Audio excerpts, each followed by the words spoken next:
Hi, mambo, mimi naitwa Juliet, ni daktari. Kwa kina mama wenzangu, hata kama wewe ni baba unaweza kunisikiliza afu ukajua ni jinsi gani ya kumsaidia mama nyumbani. Wakati mwingine huwa tunakutana na zile changamoto kipindi cha kunyonyesha. Kwamba aidha mtoto anagoma kunyonya maziwa au unaona mtoto analia sana kama vile maziwa hayamtoshi au saa nyingine hata ukikamua unaona maziwa hayakutoshi. Sasa kuna njia mbalimbali ambazo unaweza ukatumia ili kuweza kusaidia kupata maziwa ya kutosha.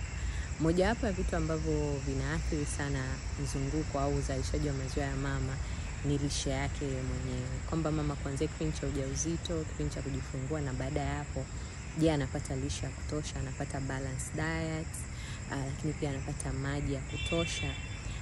Lakini kitu kingine cha muhimu sana ni mama hatakiwi kuwa kwenye stress, hali yake ya akili asiwe na msongo wa mawazo, kwa sababu mama akiwa na msongo wa mawazo ni rahisi sana maziwa kukatika, kwa sababu maziwa yanazalishwa kutokana na homoni ya oxytocin ambayo inatengenezwa kwenye mwili wa mama, ndio inatengeneza maziwa.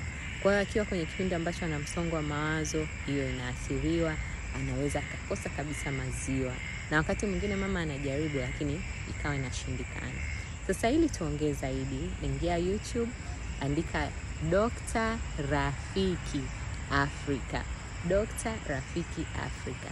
Utakuta pale kuna episode nzima ambayo nimeongea na mtaalamu wa afya anaitwa Dr. Irene Mageni kuhusu changamoto za unyonyeshaji. Ukifika pale utajifunza changamoto mbalimbali na jinsi ya kukabiliana navyo ili kusaidia kwamba mtoto wako aweze kupata maziwa ya kutosha ili kukua. Tunajua maziwa ni muhimu kwa mtoto kwa ile miezi 6 ya kwanza. Kwanza yanamkinga asipate magonjwa ovyo kwa ovyo, lakini pili cha muhimu sana, yanampa lishe ya kumsaidia kujenga akili yake. Mtoto akifika shuleni awe na akili.